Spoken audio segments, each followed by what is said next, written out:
Hey guys, so our first client piece of 2025 is a blog, and let's write it together. So guys, the first thing I do is research. I spend like 75% of the time researching, because once my research is done, then it's easy for me to write the copy, right? And what I usually do is open a dump file. This is where I put all the information I get from my research. And so yes, my client already had a proposed topic, and so I had something to work with, but I had to refine this later on for SEO and style purposes. So I found out the brand, the style of the brand. I had to research what kind of brand is this.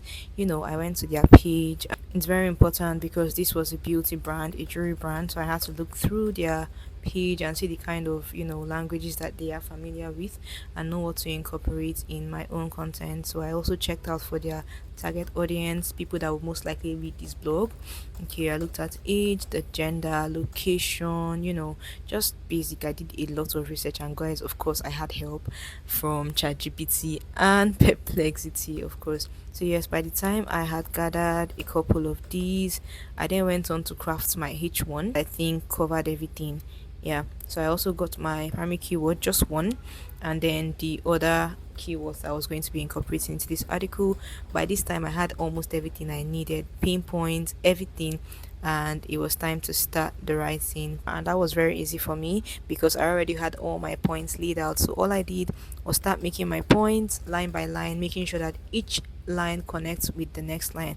So I spaced them into paragraphs, had each one, added each tools, and then I made sure to add my keywords into this piece.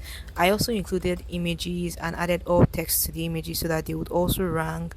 Then I made sure to make a listicle out of this, because I noticed that most of the sites that talked about this, they had kind of like a list. So I made my own list in this blog. And yes, I put everything together, then added a call to action in the final paragraph, and went straight to submit the piece to my client. So this was her response, and I'm always happy when my client is happy.